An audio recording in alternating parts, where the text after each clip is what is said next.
The weather's really nice, so I'm sure there's other places you could think of going. But so I do really appreciate you guys taking the time to come learn about our organization and some of the work that we have going on. Tonight is about bringing people together, learning about SAAJCO's work, and thinking about what it means to build real infrastructure for South Asian communities across the country. SAAJCO's work is not done in isolation. It happens because people choose to show up, build trust, and say that communities deserve to be seen, protected, and organized. Also, I want to do a few thank yous. Thank you to our co-hosts, Teja Shah, Tara, and Sophia Sohail. Thank you to our volunteers, which a few behind you and some are downstairs. Thank you to State Representative Kevin O for being here. Thank you to Doug Tilbury for their generous in-kind donation. And a special thank you to Sangini Brahma and the South Asia Institute for helping with tonight's logistics and coordination. Hey, good evening, everyone. Hello? Raquel. Yeah. That's when you do it, Trav. No, I'm kidding. I'm Sangini Brahma, the Executive Director here at South Asia Institute, and welcome, everyone. Can I just get a quick round of hands? Is this your first time here? Yeah. Okay, welcome. I want to begin, they're not here today, but gratitude to our founders, Shireen and Afzal Ahmad, who founded South Asia Institute in 2015, and we opened up our doors here in 2019. This is a landmark historic building right here in historic Motor Row. It used to be the old B.F. Goodrich tire showroom in the early 1900s. And it was left abandoned, 25 years before we acquired the building. South Asia Institute's mission is dedicated to preserving, promoting, and presenting South Asian arts and humanities through curated exhibitions like you see here on the second floor, performances that happen on the stage, and innovative programming that fosters a broader humanistic cross-cultural dialogue. Rooted in Chicago and connected globally, South Asia Institute's vision is to amplify South Asian American emerging and established voices, exploring their complexities while remaining connected to our shared human story. We envision a world in which differences are celebrated rather than ignored, cultures are appreciated rather than misunderstood, and people are uplifted through the transformative power of the arts. And I'm continually reminded that this work is strengthened by all of us doing this together. It's in that and space, where we do arts, we do music, but it is really about coming together and collaborating and having these cross-sector experiences together. Our programs reflect that. We present exhibitions that elevate contemporary and traditional voices. We host public conversations. And we bring forward performances that carry language, music, movement across time and borders. We continue to expand education and community programs that open up pathways and dialogues across cultures. For those of you that are here for the first time, I hope you all come back because, I know people always say this, like, join our newsletter, but really join the newsletter because we have programs weekly. So SAAJChicago.org. If you're free tomorrow evening, we have a free program. It is Fazler Rahman Khan, who is actually the architect, South Asian from Bangladesh, that designed the John Hancock Building, Sears Tower, and just talking about so many of our stories that are invisible, even in our skyline. So again, What time? Tomorrow at 7 p.m. You have to register. Yeah, you could register at SAAJChicago.org and click programs, and then you could register on there. But we'll have a brief documentary, a short of a documentary, and then a panel discussion. And then we also do programs like Brown Don't Frown, comedy series. I came up with that. And then our inaugural South Asian American Literary Festival, that'll be all day, August 22nd. But really, at our heart, it's about coming together through art, our stories, textures, our languages, and our traditions. So please come back, and thank you to Chirag, thank you to the committee, to the volunteers, because it really is, this is what it's about. It's about us being in partnership together. So thank you, and thank you, SAAJCO. Thank you, everyone, for being here. It's awesome to see a room full of supporters, and huge thanks to SAI for hosting this event, as well as to Chirag for all the work that's gone into organizing. So in 2017, a software engineer named Sri Vaskuchpaglu in Kansas at a bar was shot in cold blood and murdered. Post 9/11, a Sikh man, a few days after 9/11, was shot and murdered in cold blood because he was accused of being a terrorist. Post 9/11, South Asian Muslims all over the United States were asked to register because the government needed to keep track of who they were and where they were. Last year, the President of the United States, on his first day, signed an executive order that basically said that the children of immigrants who were legally present in the United States would no longer be considered U.S. citizens, even though they were born here. Last year, our government issued a new executive order basically saying that any new H-1B visa, over 70% of which are used by South Asians, is subject to a $100,000 fee, effectively killing the program. That's the origin story of SAAJCO. Really, the genesis of this organization is the work that, South Asian lawyers all over the country through SABA, so the South Asian Bar Association of North America, recognize that we need an organization that's really fighting for our rights. We come from a community that is wildly successful, but also suffers from the model minority myth. We come from a community where people think you just put your head down and it'll all be okay. We just need to show that we're the good people, the ones who are staying on the right side of it all. I think events in the last few years have really made it clear that that's just a myth. It's a lie. People who look like us, people who are brown, are being accused of taking other people's jobs. We are being accused of not being American enough. We're living through strange times. And it's clear that we need to have an organization that is really looking out for and fighting for the civil rights of South Asians. Now, this is a small organization, but like Mighty Mouse, a very small but mighty organization.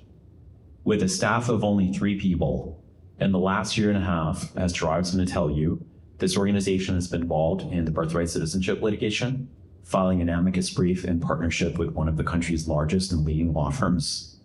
It's been involved in litigating the H-1B $100,000 lawsuit, once again in partnership with one of the country's leading class action lawsuits.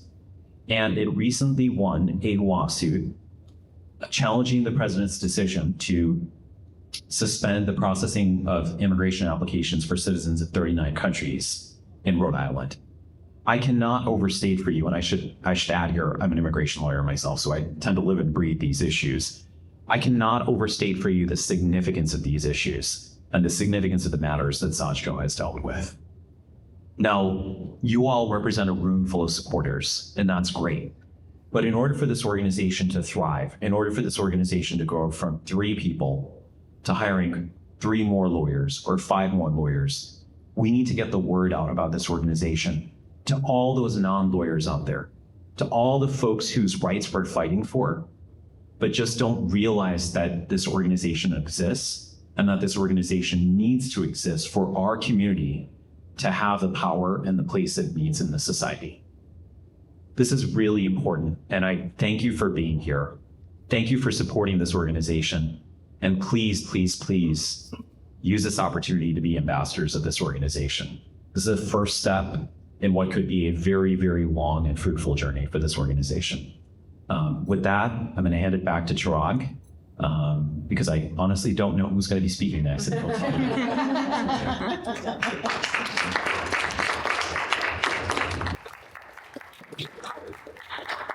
The person that you saw doing the mock KYR, that was our executive director, Colton. So, nice. So between Tejas's remarks and the video, you get a strong sense of why SAAJCO was created and the gaps it's trying to fill. I want to spend a few minutes talking about the SAAJCO's work today and sort of where we're headed next. As Sis touched on the birthright citizenship case that we were a part of, obviously that was a Donald Trump tried to rescind a constitutional right that was for to everyone that's born here.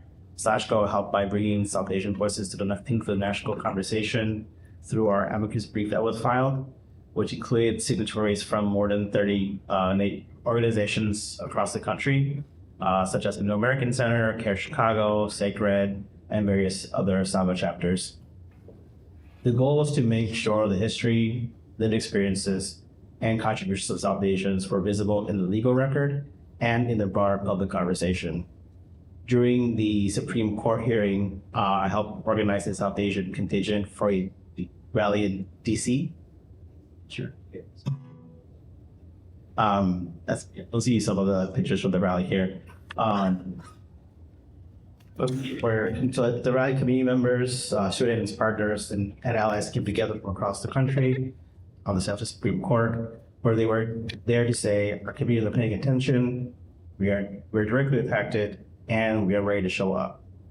One person who attended the rally said, "I've never been to a rally where South Asians had their space at this scale." And that really stayed with me because the rally was not only about standing outside the Supreme Court, it was about creating a space where South Asians could see themselves as part of a larger fight. And at the same time, it was not only a South Asian space, it was a space where we stood with other rural communities whose for rights, families, and futures were also under attack. That moment showed the role SAAJCO can play. We connected legal advocacy with community organizing and community organizing with public narrative. And we made sure that South Asian communities are not an afterthought, but are present in the fight and standing with other people. Another piece of our work is rebuilding SAAJCO's resource bank. I think you saw in the video that was mentioned there. Because when someone is scared, confused, or unsure where to turn, they should not have to figure it out alone. They should have a place to call. They should have someone who can listen. They should have a pathway to resources, support, and trusted legal guidance. Right now, we are actively recruiting intake volunteers who can answer calls, identify urgent needs, and connect community members to pro bono attorneys. Looking ahead, we are also trying to build out a community advocate program. The idea is to train trusted rooted community members in key regions who can serve as connectors, messengers, and advocates. People who can help us understand what is happening on the ground. To help us answer questions like, what are people afraid of? What questions are coming up? What stresses are emerging? And how can SAAJCO respond quickly and effectively? Community advocates will also help us reach people through one-on-one conversations and small group discussions. This is part of our work we're calling Belonging is Our Resistance, where we want to tell a full story about our communities, a story that recognizes the complexity and diversity of the South Asian diaspora. The larger goal is to build infrastructure that is legally grounded, community-rooted, and ready to respond. We want to move beyond just reacting to crisis. We also want to build the relationships, the systems, the community power we have to thrive long term.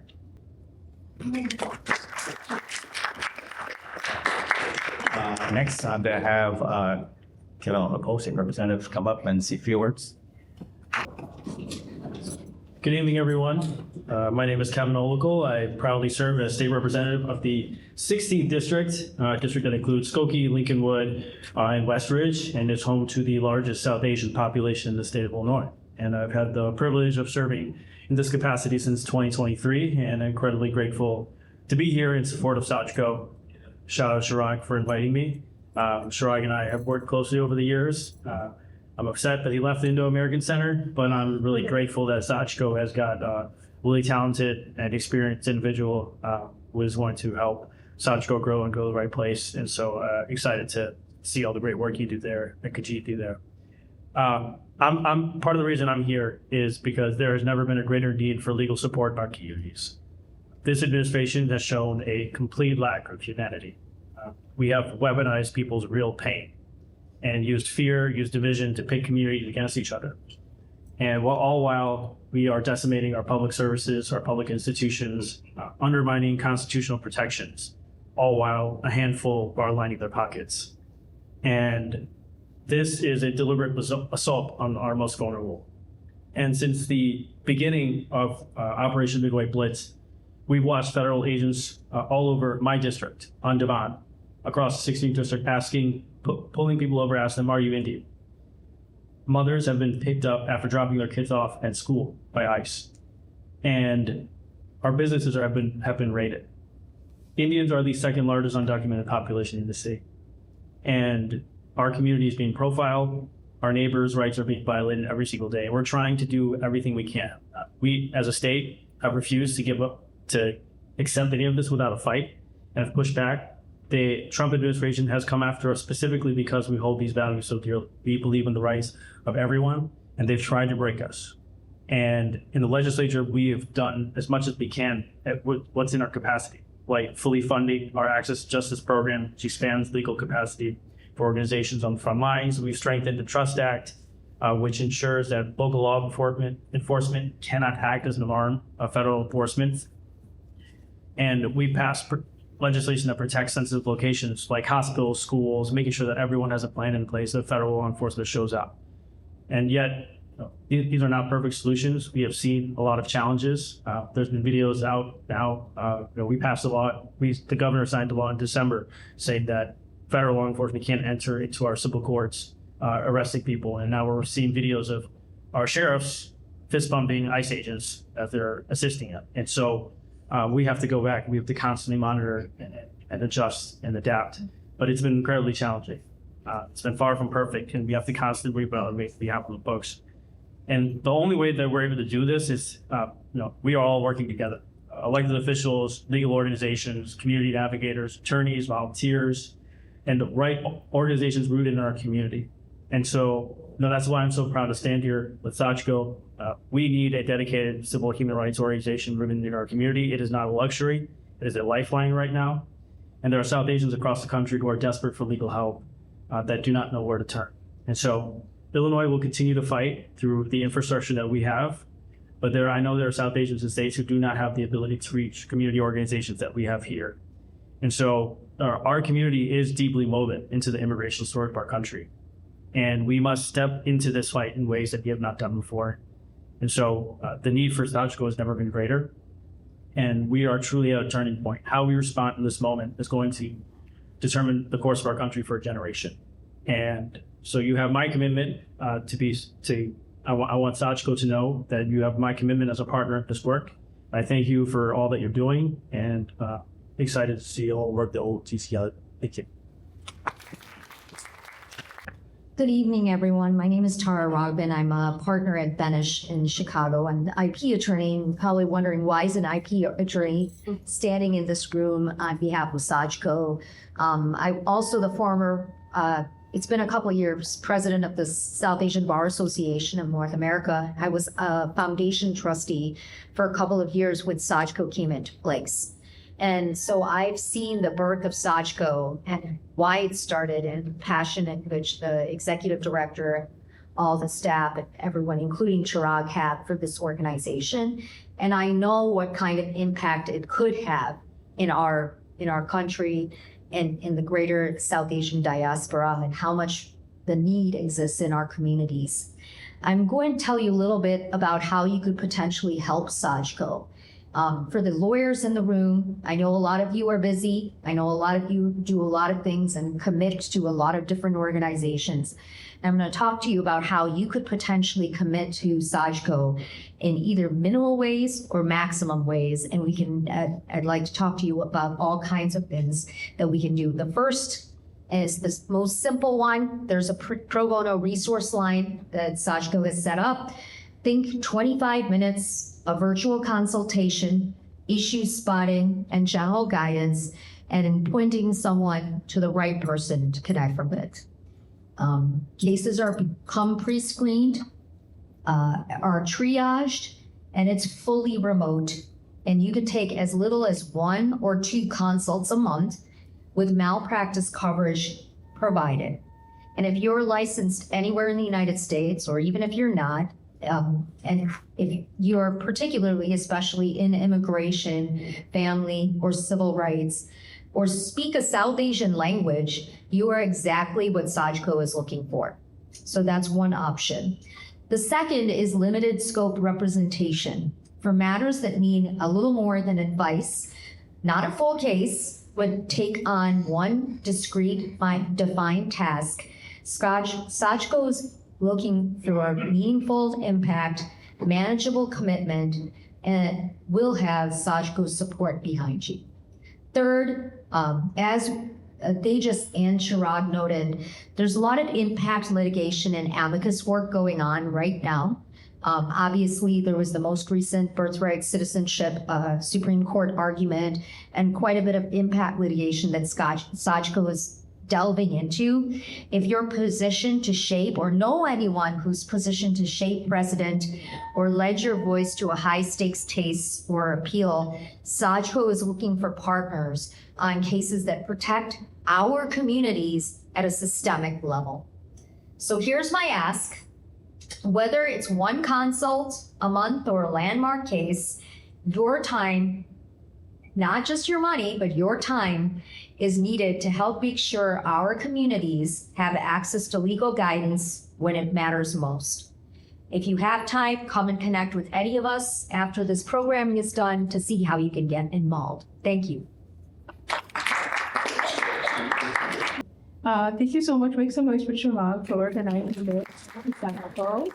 For all the results for being here. As Chirag mentioned, I used to be the youth program coordinator in American Center from 2017 to 2018. And then I kind of did like advocacy stuff up to the point, like they would put me in a lot of rooms because I'm a dreamer. So I would have to talk a lot to like Tammy Duckworth, like, give me my rights. And then I was in the interview stage, at the final reference stage of being the outreach director for Rambil Avalum. And then I was like, actually, I got offered a job at EdTech, and that kind of changed my direction a little bit. And I'm a comedian. I've always wanted to be an artist, and that has been a very long journey, but I've enjoyed it, and I'm excited to do some new jokes that I've wrote. Actually, right now I run a comedy show called Blue Collar Comedy. So I only book working class comedians because I come from a working class South Asian background. Any other working class South Asian background people make some noise in here? Yeah, there's some of us. I come from like various sources, but I'm also a chef. I work in the service industry, and if you're ever catering and you do oysters, I run a company called Oyster Walla. So I do South Asian oysters based off of my heritage of being from Nairobi and from my dad's heritage from being from Mumbai. So yeah, let's start with something like, because I usually been talking. So is anybody else watching like soccer, any World Cup? Yeah. Mexico's doing that. Yeah, we'll see what's going on. You know, South Asians, we don't pop out the way Mexicans do. Y'all see, but you let us see what'll pop out for you. The person who I'm kind of seeing right now is Mexican. So whenever he makes me mad, I want Mexico to lose. But I know, so I've been working, you guys. So I'm changing my ways. Anybody else? Well, I also watched Morocco versus Haiti. What other games have you been watching?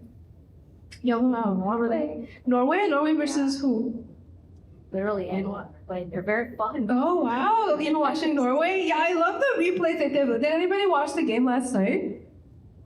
No, the Mexico game? Yeah. You watched it last night, right? Yeah. The two most great. Okay. There's my soccer crowd work. I'll look into the birthright citizenship. Okay. Birthright citizenship. So I'm not a citizen, and I don't ever plan to have children. So I don't. It's very bad. It's bad. We need to fix this. So yeah. Make some noise for Zora. We don't love Zora, right?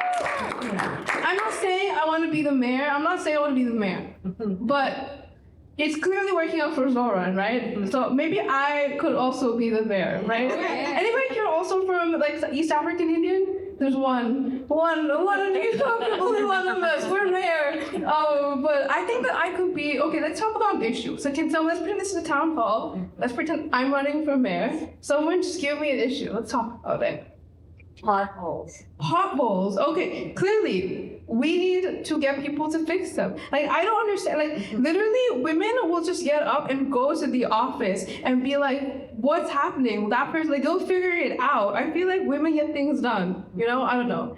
Working out on potholes. I would fix potholes if I would go to the pothole fixing place, you know, and I would be the department of, I know Kevin. I'll text Kevin. I'll say, Kevin, how do I fix the potholes? I'll make it work, you know? I don't know you guys. That's wrong. Okay, I'm talking too much now. I filed bankruptcy. I filed bankruptcy this year. Anybody here about bankruptcy? There's a bunch of lawyers. I'm telling you, I'm just working out my material that I need lawyers to. I filed bankruptcy. Does anybody know what happens if they? No, I'm not just kidding. So it's like an American right that we're given, but I feel like in immigrant communities, well, I'm the youngest in my family, so I'm like, you know, my family is like extra paralegal. You know, I'm the one that knows everything. I have to figure everything out. But bankruptcy is like an American right, like your get out of jail free card if you're having debt, right? But I remember, like, we don't know this. Like, all of these like ways of acquiring wealth as immigrant children are like blocked out from our like knowledge. But my mom, when I was younger, one time I like bought a shirt at Target that was like $10, and that was when like $10 was like worth $20, and she was like, "You're gonna file bankruptcy one day." And I was like, "No, I'm not. I'm gonna show her. I'm a self-made millionaire." And you know, I haven't talked to my mom in a while, but I want to text her. You were right. Like, you were also right about drinking milk so I don't become lactose intolerant. I have like 12 boxes of almond milk at home. I'll go get it on me. It's totally fine. My name is Sudhi Sharma. Thank you so much. Give her another round of applause. Even though I'm a little bit offended as a Chicago man. Always happens. They all get salty. You have all Or salty bunch. I have all three things. I forgot what they were, but I'm realistic. Chicago, own my own place, have my own job. You don't live with your parents. And I don't live with my parents. Oh, all three. Are you faithful? Oh, yeah, that was the one. Oh. Yes.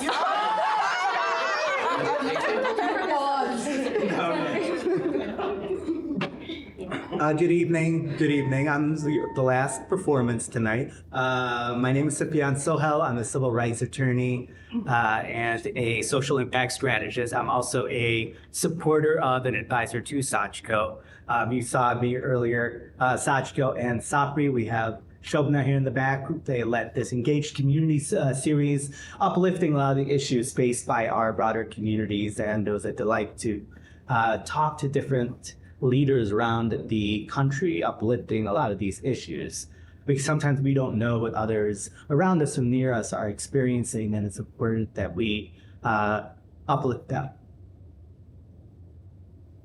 I've been in this space for a long time, advocating for Muslims, South Asians, organizing, and oftentimes people ask me what it means to do that in that space. Our communities contain almost every language, almost every religion, every immigration story, every profession, every political ideology and opinion, every generation and every kind of hope. We're so beautiful, right? But at the same time, we're so complicated. And I want to talk about the complicatedness. Because we're complicated, justice simply cannot mean that making South Asians as a community visible. It means making each one of the South Asians in our communities visible. And that looks like the Muslim cab driver, the Dalit student, the undocumented worker, the queer teenager, the Sikh business owner, the Hindu auntie, the Bangladeshi refugee, the Nepali domestic worker, the Pakistani lawyer, the Sri Lankan organizer. If even one of us is outside the circle, then the circle is incomplete. And that's why organizations like SAAJCO are so important.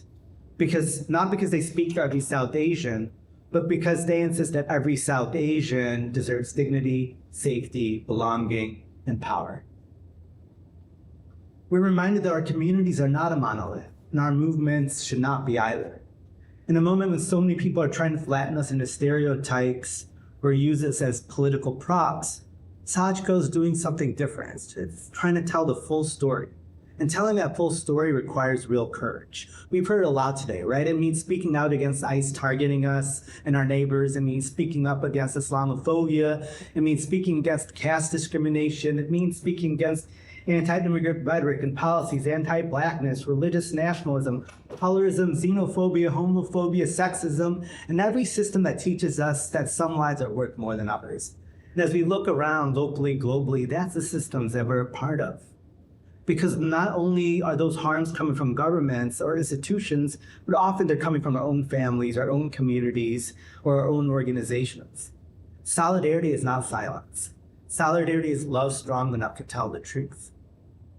Another question I'm often asked is why U.S. organizations should care about issues like caste in India, labor exploitation in the Gulf, violence and genocide in Gaza, attacks on Sikhs and Muslim communities around the world, immigration raids, or authoritarianism and fascism here and abroad. And it's simple. It's because the same systems that divide people over there teach us how to divide people over here. The same forces that exploit workers in one country are exploiting migrants in another. The same politics that tell us that one community to fear another travels across oceans faster than any of us can. Our struggles wear different clothes, but they often share the same roots, and so our solidarity must just be as expansive. Over the years, I've learned something from movement spaces. People who change the world are rarely the loudest people in the room. They're the ones who keep showing up. They're answering the phone when someone's detained. They translate a document. They drive someone to court. They review a resume. They organize a meeting or rally. They call out a harmful comment at the dinner table. They create webinars and podcasts to uplift the most pressing challenges faced by our communities. They make room for someone who's never felt seen. And this is the work SAAJCO does. And that work does not happen because justice is inevitable. It happens because we decide it's worth investing in. Every training, every coalition meeting, every young leader mentored, every community member protected, every difficult conversation that we facilitate exists because there's someone that exists, believes this work matters enough to support it. So tonight, if you're inspired by the comedy or anything that you heard tonight, we do invite you to support. I want to thank Tatus for already agreed to donate to the organization. I hope we can join him in supporting this critical work. We want your dollars for sure, but we also want your networks. We want you to introduce SAAJCO to your family, to your friends, to your places of business, foundations you work on. There's so many ways to get engaged. If you're lawyers, you can help with outreach, you can help with the research, several other ways to connect with Chirag. And it's just so important that all of us stop in because it's our communities being impacted.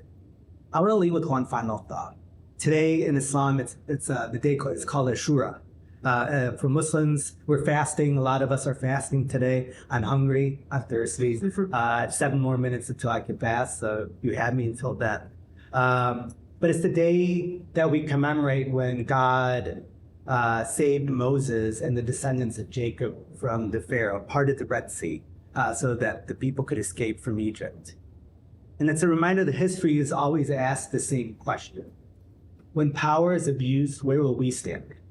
When the one who holds power for its own sake or for those whose dignity has been denied? The question did not end with Pharaoh. It echoes in every generation, every country, every community, and asks something of each of us. We are called to stand with the oppressed. We see it every day on the news, social media, walking down the streets of our cities, wherever they are. And we are called to stand with them. And that is the spirit I see in SAAJCO. Not because it asks us to choose one community over another, because it calls us to recognize that every community's dignity is found with our own. So we will leave here tonight remembering that our liberation has always been, will always be, not together.